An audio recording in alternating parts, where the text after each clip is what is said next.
ముఖ్యమంత్రి చంద్రబాబు విలువ మన దగ్గర సరిగ్గా గుర్తించడం లేదని కానీ విదేశాల్లో ఆయనకు ఎంతో గుర్తింపు ఉందని రాష్ట్ర పరిశ్రమల శాఖ మంత్రి టీజీ భరత్ అన్నారు. కడపలో టీడీపీ రాష్ట్ర మహానాడు వేదికగా టీజీ భరత్ ఆసక్తికరంగా ప్రసంగించారు. సీఎం చంద్రబాబు గారు మన దగ్గర ఉంటే మనకు విలువ తెలియడం లేదు. బయట దేశాల్లో ఆయన విలువ చాలా ఎక్కువ. నేను ఈ మధ్య ఇండియా టుడే కాంక్లేవ్ కోసం దుబాయ్ వెళ్లాను. శోభా బిల్డర్స్ అధినేత సీఎం చంద్రబాబుకు పరిచయం లేదు, చూసింది లేదు, కలిసింది లేదు. ఓ సందర్భంలో మాట్లాడుతూ 100 కోట్లు ఏపీకి విరాళంగా ఇవ్వాలనుకుంటున్నా అన్నారు. చంద్రబాబు లాంటి సరైన నాయకుడు మీకు ఉన్నాడు. ఆ 100 కోట్ల రూపాయలు ఏ విధంగా ఉపయోగించుకుంటారో వినియోగించుకోండి అని తెలిపారు.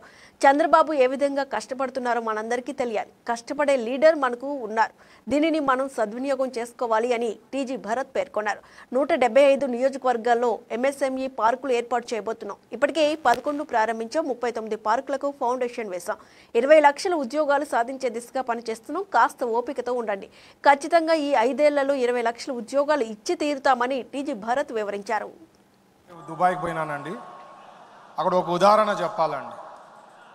ఆయన శోభా బిల్డర్స్ అని చెప్పి సార్కి ఏం పరిచయం లేదు, సార్ని ఎప్పుడు ఆయన చూసింది లేదు, డైరెక్ట్గా కలిసింది లేదు. మాటల్లో డిస్కషన్ జరుగుతున్నప్పుడు నాకు ఆంధ్రప్రదేశ్కి ఒక 100 కోట్లు విరాళం ఇవ్వాలండి, డొనేషన్ ఇవ్వాలా అన్నారు. ఏం సార్ అంటే, మీరు తీవ్రంగా నష్టపోయినారు.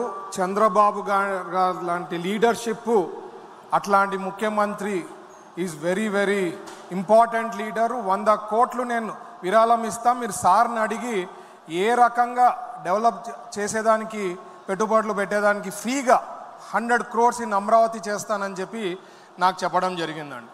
సో ఎందుకంటున్నా అంటే, ప్రజలందరూ కూడా తెలుసుకోవాలండి ఏ రకంగా కష్టపడుతున్నారు చంద్రబాబు గారు అనేది. మనం చాలామంది మిస్ అవుతుంటాము.